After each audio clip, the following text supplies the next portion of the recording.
23. Você que trouxe a sua Bíblia, seu tablet, seu smartphone,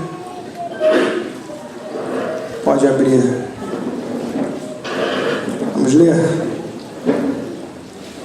O Senhor é o meu pastor, nada me faltará. Ele me faz repousar em pastos verdejantes.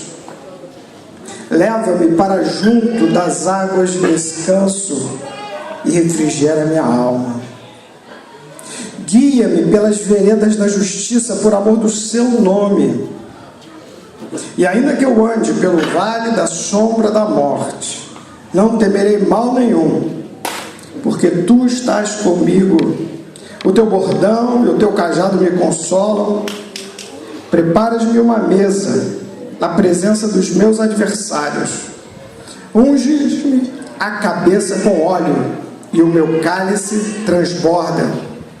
Bondade e misericórdia certamente me seguirão todos os dias da minha vida e habitarei na casa do Senhor para sempre. Aleluia, aleluia. Este salmo é conhecido, recitado, até por aqueles que não invocam o nome do Senhor. Parece que todo mundo já conhece o Salmo 23. Isso não é à toa. Esse salmo ele traz consigo verdades maravilhosas. E o primeiro versículo, ele em si já define, já resume, já diz a que o salmo veio. Ele começa dizendo simplesmente assim: o Senhor é o meu pastor e nada me faltará. E não sei se na Bíblia de vocês aparece a palavra Senhor com umas letras diferentes. Por que isso? Porque essa palavra Senhor, acho que eu vou precisar da água. Porque essa palavra Senhor, ela se refere a uma tradução da palavra hebraica, que são 4 letras, como se fossem 4 consoantes.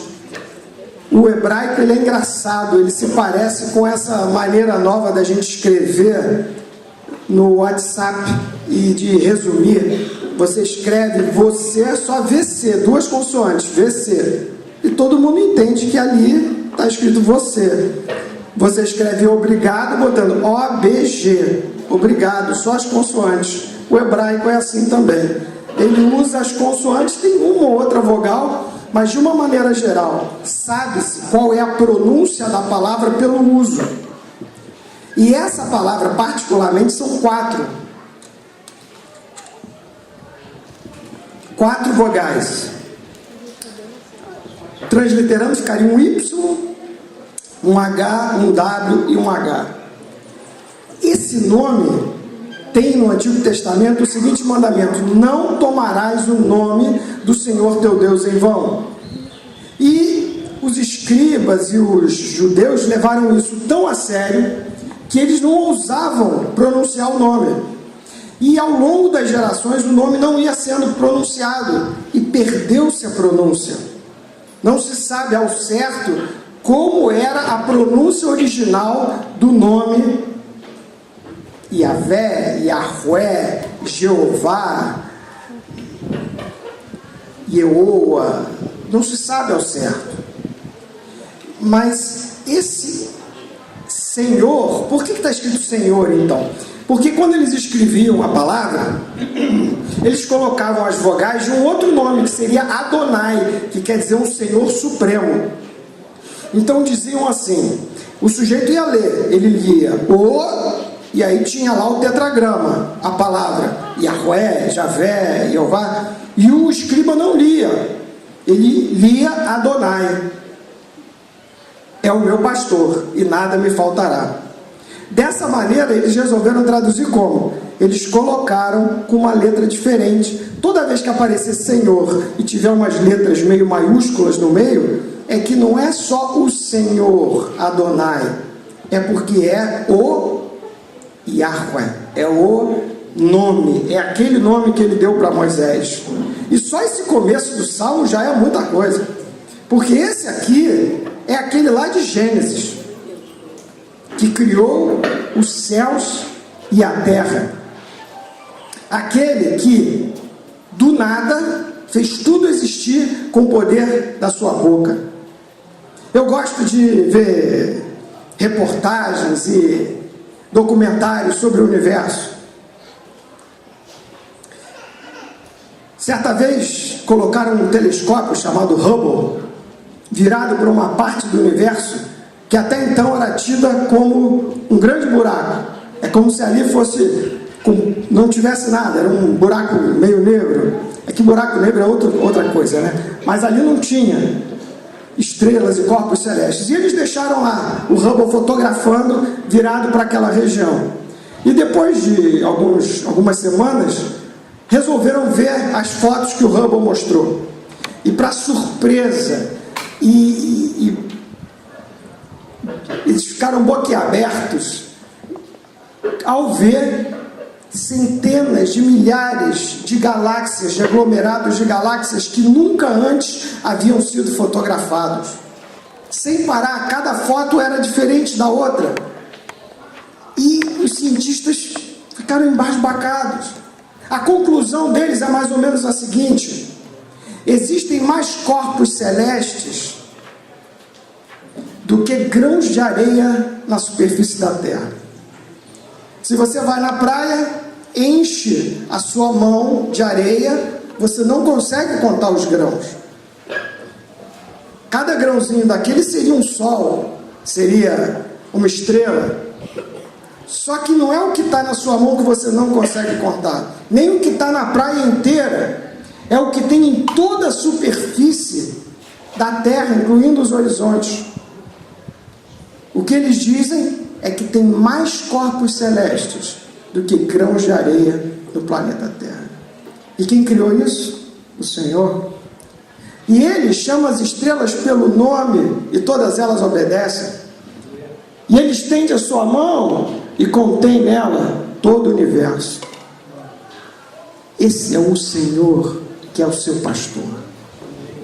O Senhor Criador.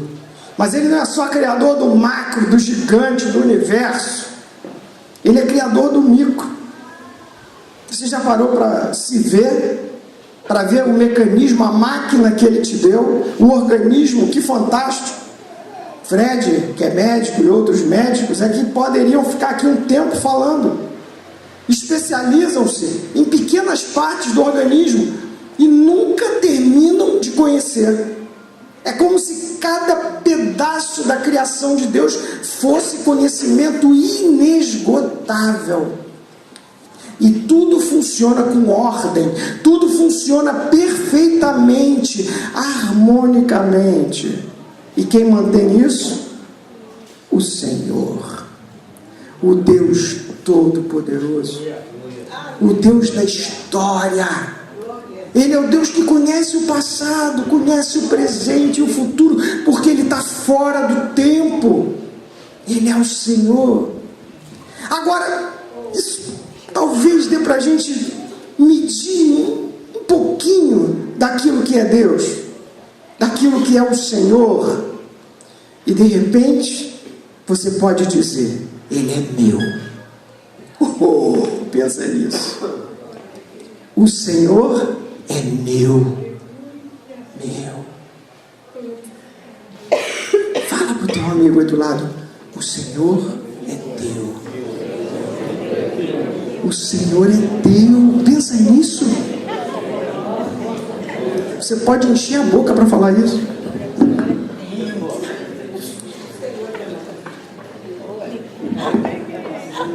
O Senhor é meu. Gente, o Deus do universo é o meu Deus pessoal.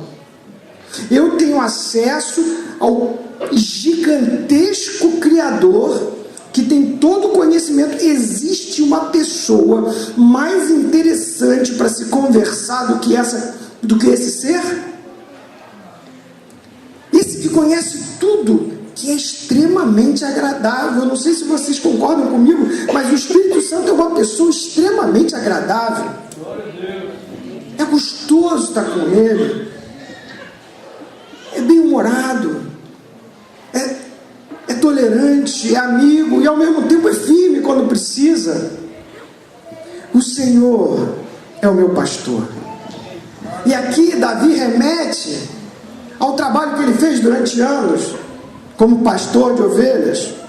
Eu não sei quantos aqui têm origem rural, vem da fazenda. Quem é que veio da fazenda?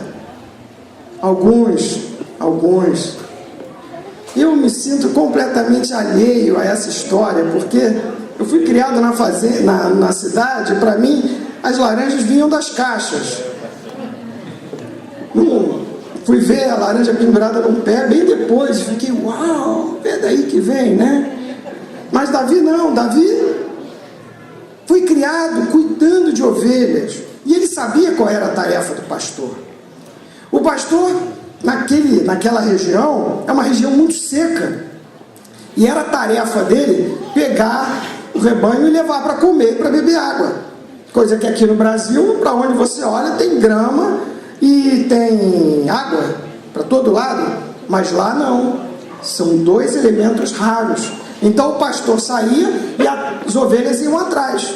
Ele ia até achar um oásis, até achar um lugar em que houvesse água com abundância e graminha para comer.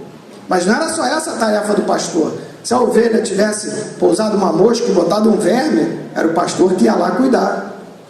Era o pastor que ia lá. Dizem que ele colocava um óleo em cima da cabeça dela e fazia uma espuma, e aquela espuma protegia as orelhas, protegia os olhos, para que ela não ficasse sendo atacada pelos insetos.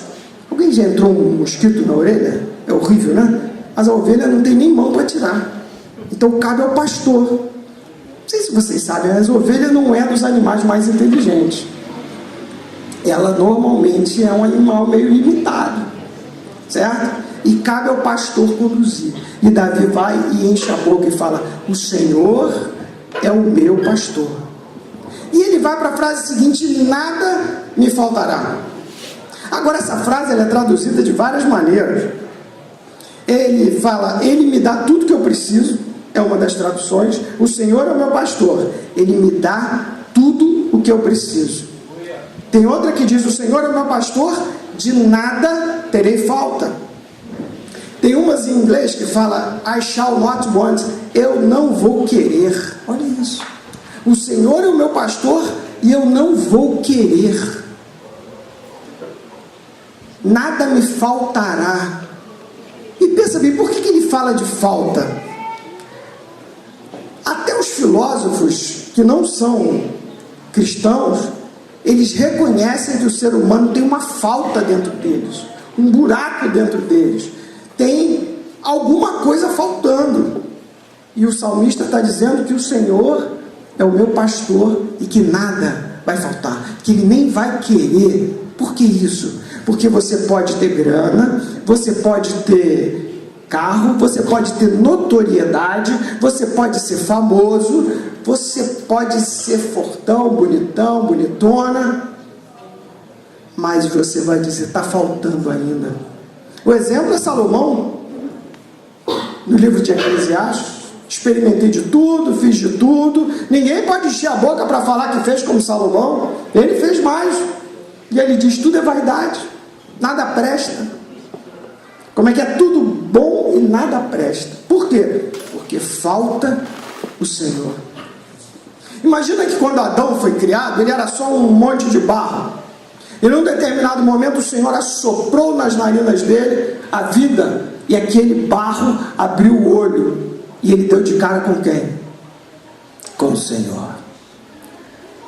E aquela visão do Senhor encheu aquele homem de vida, de tudo que ele mais necessita no mais íntimo do ser dele. Porém a queda tirou isso, e todos nós andamos gemendo, aspirando pela visão, pela contemplação do Senhor. No fundo, querido, é o que todos nós precisamos. é o desejo mais íntimo do nosso ser, é fazer essa conexão com o Pai Celeste. Só que você tendo Ele como seu pastor, você vai ter essa conexão ao alcance de dobrar o seu joelho, ao alcance de fechar os seus olhos, ao alcance de uma exclamação: Senhor, me livra, Senhor, me salva, Senhor, me ajuda, Senhor, fica comigo. O Senhor é o meu pastor e nada me falta, nada me faltará. Eu não vou nem querer, eu não terei falta de nada, porque o Todo-Poderoso é o meu pastor. E agora ele vai mostrar como que isso funciona, mais ou menos. Ele começa dizendo assim: leva-me, ele me faz repousar em pastos verdejantes. Nós temos a mania de achar que quem está repousando é preguiçoso. Já não tem esse negócio? Mas olha só, como o Senhor não tem problema nenhum com descanso e nem com repouso. Ele me faz repousar em pastos verdejantes. Ele me leva para junto das águas de descanso. Repouso em pastos verdejantes. Imagina que você consegue deitar num lugar que ao mesmo tempo você se deita e você pode comer. É as ovelhas. Ela deita no pasto macio, confortável, fresquinho, agradável, com aquela brisa suave passando, sem perigo, tranquilo, e ao mesmo tempo com a barriguinha cheia. Come e dorme. Ah, que delícia, né? Coisa boa é tirar férias, né? Você tira as férias e consegue ficar lá no come e dorme. Isso quando não tem que cozinhar, não tem que fazer faxina na casa. Mas isso eu digo férias quando dá certo, né? Porque às vezes você pega a casa de campo, chega lá, a casa está terrível, está fedorenta, você precisa fazer uma faxina na casa e acaba não sendo tão relaxante assim. Mas o Senhor nos chama para descansar. E a primeira pergunta é a seguinte: o que te cansa? O que faz você ficar cansado? O que tira a sua energia? Já reparou que normalmente nosso maior cansaço não é físico? Em algum momento aquela agitação passa para dentro e a gente se vê cansado. E aí, dormiu bem? Dormi. E como é que você está? Estou cansado. Ainda estou cansado. Por quê? Porque a mente não para. Não há um sossego na alma. E a gente precisa descansar. Sabe o que mais cansa, gente? Ansiedade. Ontem na nossa reunião de jovens foi tema de 2 grupos. Ansiedade. Sabe como é que é ansiedade? Você imagina alguma coisa, você tem que resolver um assunto.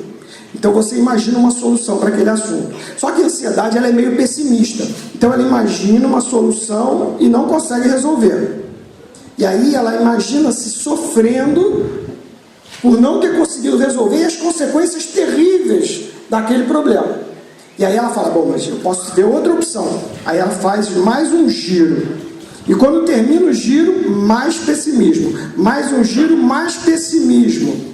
Cada vez que isso acontece, o corpo vai se enchendo, a alma vai se poluindo de medo, de pavor, de algo que talvez nunca aconteça.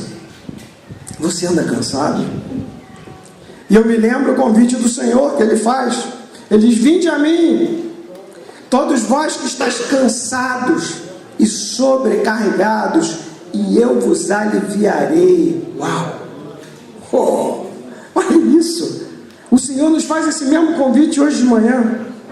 Vinde a mim, todos que estáis cansados. Eu vou perguntar, mas você não precisa levantar a mão. Quem está cansado aqui nessa manhã? Quem está com a alma cansada? Sabe qual é a sobrecarga, queridos? A sobrecarga é algo que você não consegue resolver. Você consegue fazer o seu filho se converter? Não. Você consegue curar alguém que está enfermo? Nem sempre. Às vezes não dá certo. Você ora com fé, crê, mas a pessoa não fica curada. Você consegue resolver o problema do Brasil? Não. Você consegue garantir que o seu candidato vai ser eleito? Não. Todo problema que vai além do seu braço, que você não consegue resolver, por mais que você pense, por mais que você se esforce, é sobrecarga. Imagina a mochila. Quando eu era milico, a gente fazia acampamento e preparava uma mochila razoavelmente pesada. Mas quando a gente colocava a mochila nas costas, você falava, não, tranquilo, dá para andar, suave, vamos embora, vamos para cima. Só que depois de você andar 5 km com aquela mochila nas costas, aquilo estava pesando 4 vezes mais. E começava a cortar aqui do lado, começava a roçar. E aquela mochila se tornava um horror. Sabe qual é o convite nessa manhã? Para você tirar a mochila das costas. O que você não consegue resolver, mas que você continua tentando? O que vai além do seu braço, mas que você continua se esticando? Qual é a preocupação que está acabando contigo? E que você ainda fica imaginando que vai dar ruim. Não, isso não vai dar certo. Ih, vai ficar assim, vai ficar assado. Quando as crianças, cada vez mais as mochilas vão ficando pesadas. Minhas filhas já tiveram que levar dicionário na mochila para a escola. Imagina, dicionário. A mochila é no chumbo. E as minhas meninas são miudinhas. Quando botava aquela mochila nas costas, a criança chega a diminuir de tamanho. Ela inclinava o corpo e ia. Quando eu encontro, a primeira coisa que eu faço, eu pego a mochila assim por trás e levanto e falo, deixa comigo. E ela se estica. Se eu que sou mau quero tirar a mochila das minhas filhas, quanto mais o Pai Celestial quer que nessa manhã você saia daqui sem essa mochila. Localiza, deixa o Espírito Santo te mostrar o que está pesando nas suas costas. Querido, se você não consegue resolver, entrega para o Senhor. Por que você fica tentando? Você não consegue. Você não sabe o futuro, você não consegue controlar tudo, não está na tua mão. Não é que você não vai trabalhar, não é que você não vai orar, não é que você não vai aconselhar. Tudo isso você vai fazer, mas o que você não consegue, entrega. Porque Ele te leva para junto das águas de descanso. Descanso. Vamos descansar hoje, queridos. O ambiente está pronto para isso. E deixa que Ele refrigere a tua alma. Deixa que Ele refrigere a tua alma. Ele fala, repouso em pastos verdejantes e águas de descanso. Depois Ele refrigera. Sabe como que a sua alma é refrigerada? Quando você consegue olhar para Deus e saber que aquele Deus gigantesco te ama.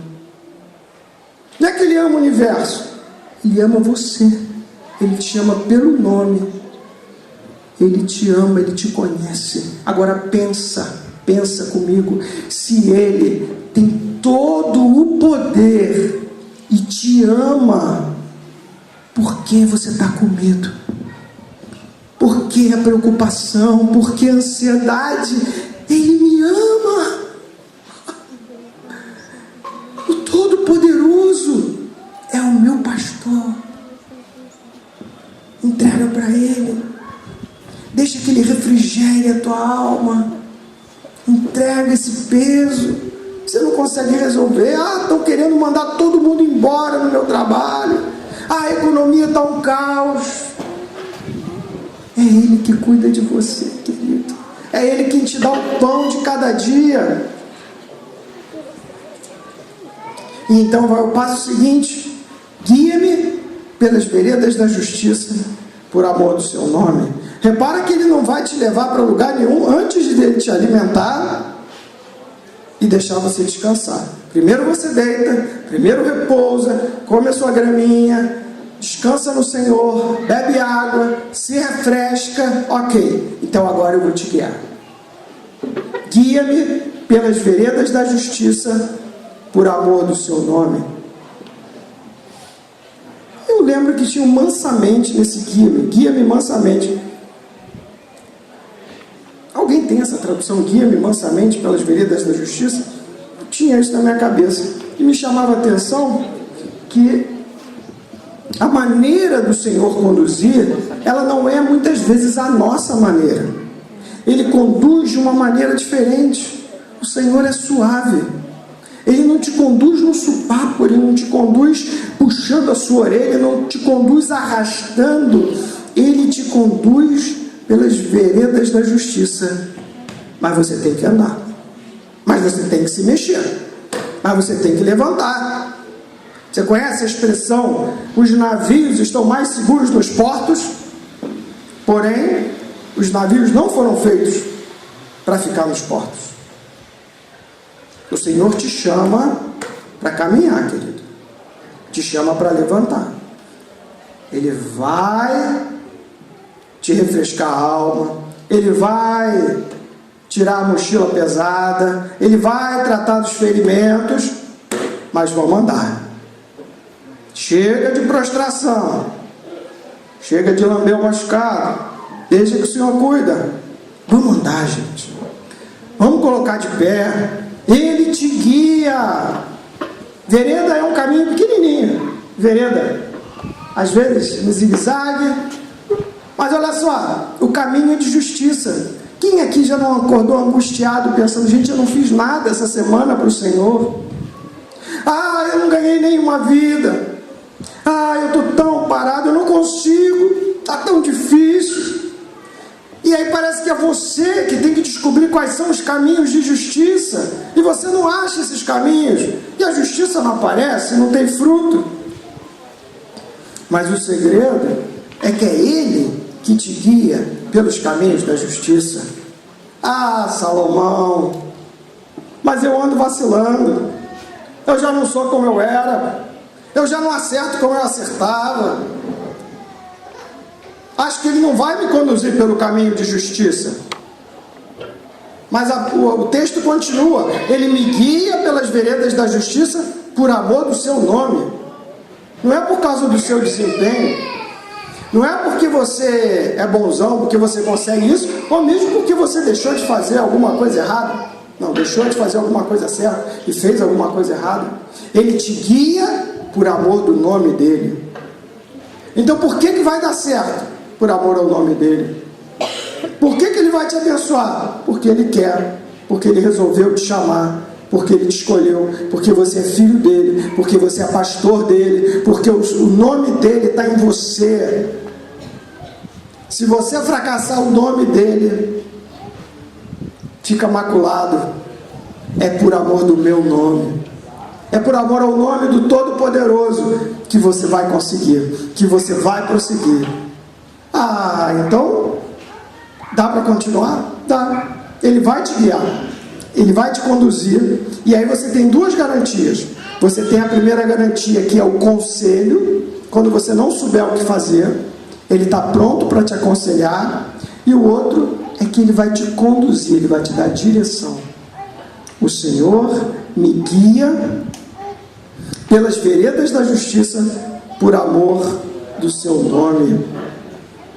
E nesse trabalho, gente, acontecem problemas. Esse caminho, ele não é isento de perigos. Ainda que eu ande por São Gonçalo, ainda que eu ande em São Francisco, que eu vi um assalto ali à luz do dia, ainda que eu ande por Icaraí, que a mulher foi esfaqueada no meio da rua de tarde, ainda que eu ande pelo vale da sombra da morte. Sabe como é que acontecia? O pastor vinha e tinha uma montanha, uma colina, e ele tinha que atravessar aquilo. Alguns caminhos eram escavados na rocha, de maneira que de um lado era abismo e de outro era um paredão. Às vezes era paredão dos dois lados, e ele entrava. Agora você imagina que não tinha iluminação artificial, a iluminação era do sol e só iluminava aquele caminho quando o sol estava certinho em cima. Se o sol tivesse para cá, estava escuro. Se tivesse para lá, estava escuro. Era o vale da sombra da morte. Porque naquele caminho os predadores gostavam de fazer as suas tocaias. Um lugar perfeito. O sujeito não tem para onde sair, os bichos atacavam. Então quando o rebanho vinha andando, e de repente estava ficando de noite, em plena luz do dia, e talvez uma ovelha mais experiente fala: cara, eu já vi a armadilha em lugares desses. Isso aqui é perigoso. Isso aqui está estranho. Isso aqui está ficando complicado. Tem perigo. Não temerei mal nenhum. Não é que você não vai ser visitado pelo medo. Não é que em algum momento você não vai ter medo. Vai ter. Quem aqui vê o defunto quando vai no enterro e não treme um pouquinho a perna e fala: ih, daqui a pouco sou eu? O medo apresenta. A questão é como você encara o medo. E por que ele fala que não temerei? Por que não temerei? Porque tu estás comigo. Imagina a cena da ovelhinha. Ela vem andando e de repente gela a coluna da ovelha. E ela fala: rapaz, isso aqui está ficando esquisito. Só que ela olha e quem está na frente dela? O pastor. Munido da sua varinha e do seu cajado, um bastão pesado, maciço. Ela pensa assim: bom, a situação está grave. O negócio está esquisito. Eu sei que um bicho aí do lado ali daquele negócio. Eu sei que aqui tem um movimento aqui do lado. Não, eu sei que aí tem uma bandidagem. Mas ela olha e vê o Senhor do lado dela. Ela não se garante. O bandido é mais forte que ela. O leão é mais forte que ela. A doença é mais forte do que ela. A situação do país é maior do que ela. Dá medo. Quantidade de desempregados.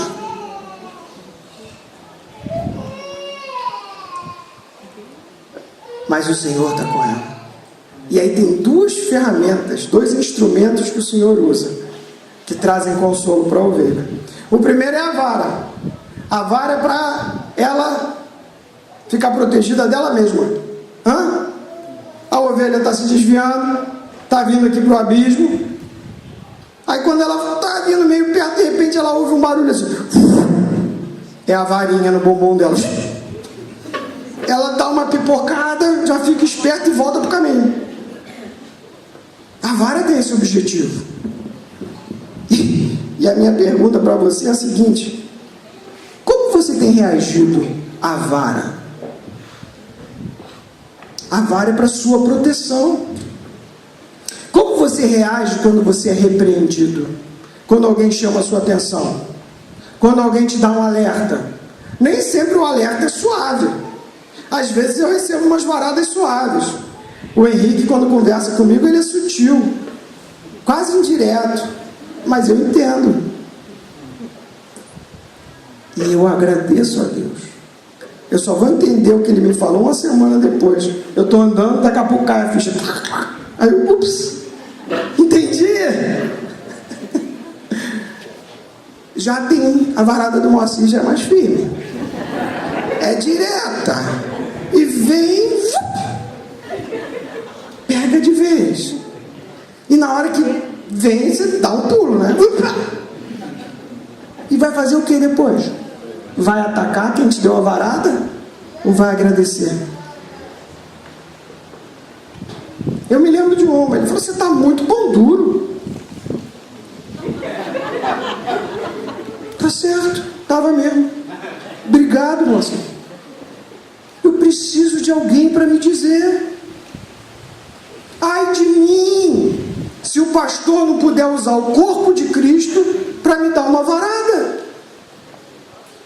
E você, querido, quando alguém é usado por Deus para te dar uma varada, você faz o quê? Você ataca a pessoa?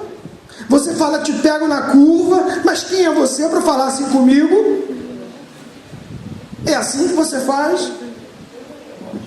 Eu me lembro da história do livro de Samuel, e que conta a história de um sacerdote decadente, espero não me identificar com ele, que era o Eli. E o Eli estava decadente. O Eli só dava lá fora no livro.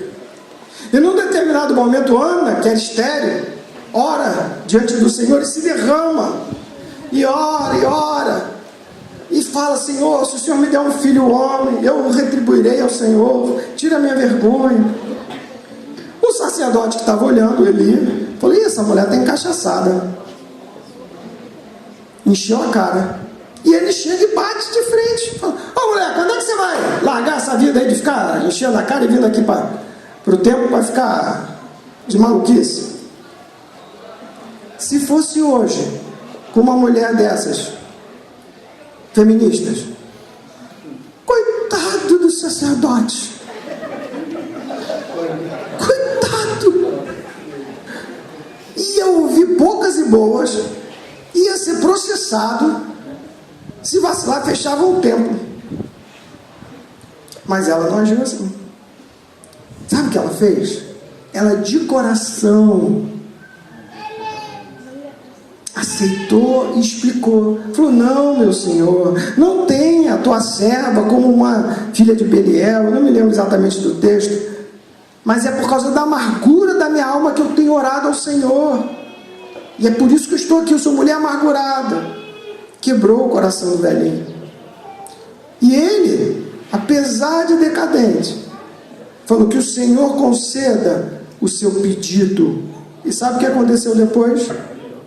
Ela saiu dali e já não estava se sentindo mal. Já era outro rosto, e Deus deu a ela o filho que ela tinha pedido. A tua vara me protege. Queridos, vamos aprender a amar aqueles que nos corrigem.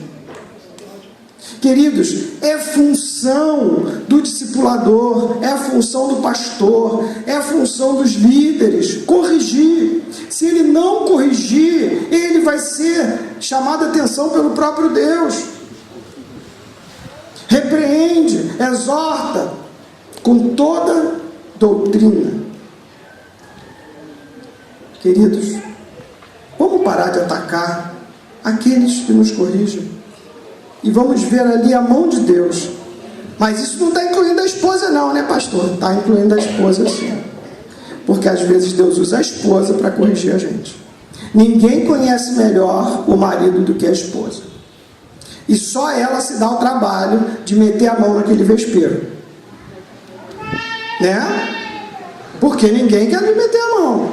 O sujeito está com uma bola de maionese aqui na bochecha, ele não viu. Está todo mundo rindo da cara do sujeito. A única que se dá o trabalho de ir lá e limpar o rosto é a esposa. Às vezes a esposa não está te perturbando. Às vezes a esposa não está te alugando. A esposa está sendo a voz de Deus na sua vida.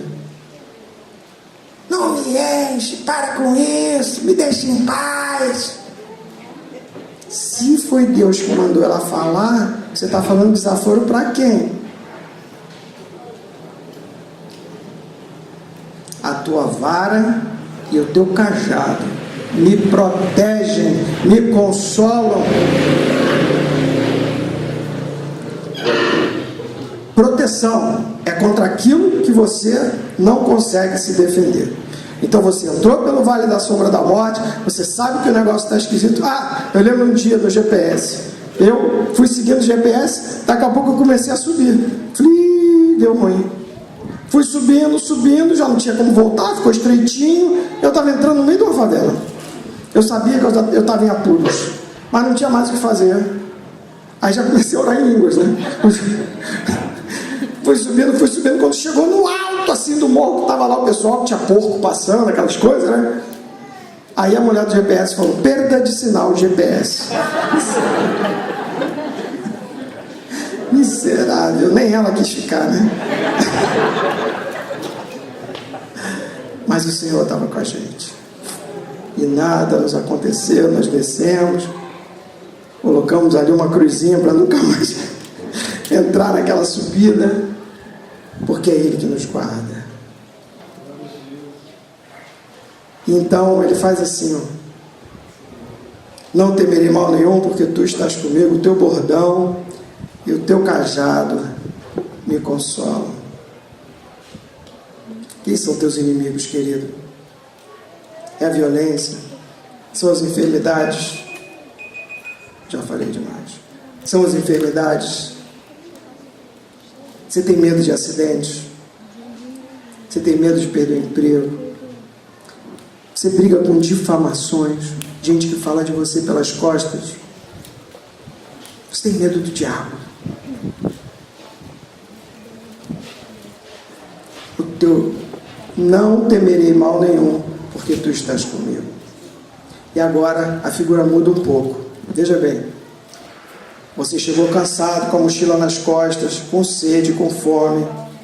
Ele tirou a mochila, te levou para beber, te levou para comer, começou a te conduzir pelo caminho,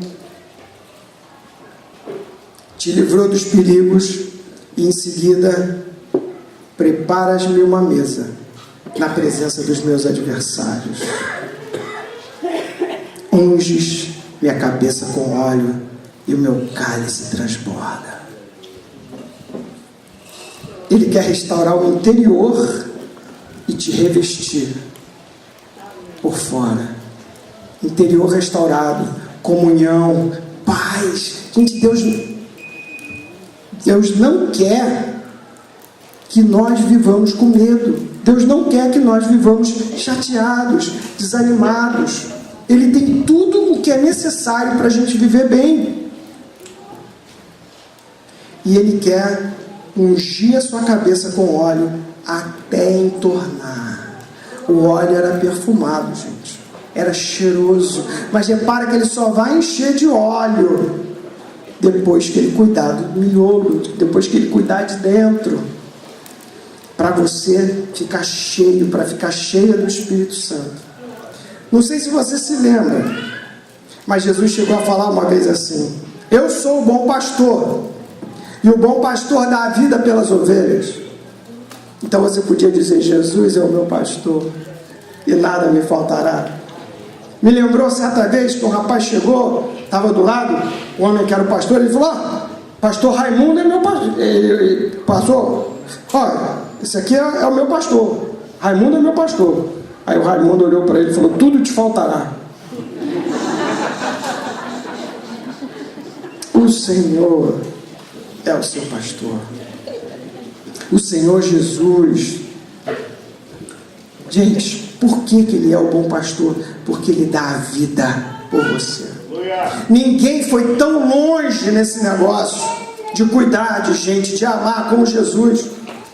Ele abandonou a posição dele de glória. Ele abandonou essa posição do Senhor do universo, fora do tempo, fora do espaço, e se fez homem na Palestina, viveu como um de nós, abandonou seus atributos de divindade, deixou para trás, viveu sem pecado, numa época difícil política, e morreu uma morte desgraçada, torturado, cuspido, humilhado, crucificado. Romanos não eram crucificados, porque era uma morte muito humilhante, mas Ele foi humilhado no nosso lugar. Ele é o bom pastor. Ele deu a vida pelas ovelhas. Certa vez eu estava levando a Cristina, ela ainda era bebezinho, estava no colo, e eu fui levar ela no centro de vacinação. Não sei se vocês se lembram como é isso, mas lá você só escuta criança chorando. Aquilo ali parece um campo de tortura de criança. Você vem chegando, você... diversos tipos de choro, é como se fosse o inferno das crianças, né? Só agonia.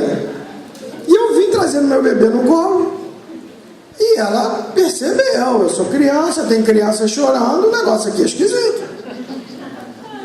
ela olhou para mim, estava no colo, abraçou o papai e falou: estou com meu pai, está tranquilo.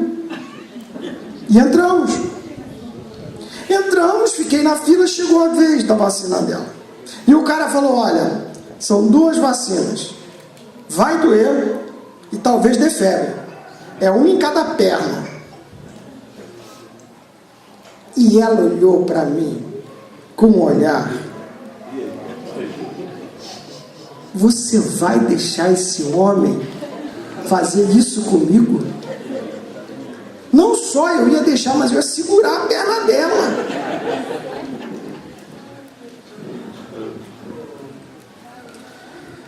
Tem que ser muito frouxo para não deixar a filha levar a vacina. E Deus faz assim com a gente. Ele vai levar você por situações difíceis. Pode ser que naquele momento você não entenda. Eu podia explicar para ela. Ele vai inserir aí uma parte do vírus enfraquecida. Seu sistema imune vai produzir uma forma de matar aquilo. E quando vier o vírus de verdade, você vai estar imunizado, entendeu? Não. Então não adianta explicar. Tem coisa que Deus não vai te explicar, querido, que você não vai entender. Mas talvez Ele fale o que eu falei para minha filha. Eu deixei, depois eu abracei ela e falei: o papai está aqui. O papai está aqui, vai dar tudo certo, está tudo bem. Talvez seja esse o recado para você. Você está no colo dele. Você não entende tudo. Ele não livra você de dor e sofrimento. Algumas vezes ele te leva para a situação e você sofre o dano. Mas ele diz: eu estou aqui. Vai dar tudo certo. Papai está aqui. Eu sei o que eu estou fazendo. Eu te amo. Senhor, pedimos que o Senhor venha derramar o teu Espírito, Senhor. Lemos aqui a sequência, Senhor, do Salmo. Pedimos, Senhor, que o Senhor refrigera a alma, que o Senhor guia pelas veredas da justiça, que o Senhor protege, tira o temor do coração. E vimos aqui, Senhor, que o Senhor derrama o teu óleo. Nosso bom pastor foi morto e foi glorificado. Depois que ele foi assunto aos céus, o Espírito Santo veio e ele se derramou sobre aquelas pessoas. Ele tem sido derramado sobre servos e servas, sobre homens e mulheres, sobre velhos e novos. Senhor, então derrama do teu Espírito sobre nós. Enche-nos, Senhor, unge a nossa cabeça com óleo, transborda o nosso cálice, Senhor. Só temos a Ti, Senhor. Só temos a Ti, Senhor. O Senhor é a nossa esperança. O Senhor é aquele que nos dá, Senhor. Precisamos de Ti, Senhor. Derrama sobre nós o Teu Espírito, Senhor. Porque a bondade e a misericórdia certamente me seguirão todos os dias da minha vida. E habitarei na casa do Senhor para todo sempre. Amém.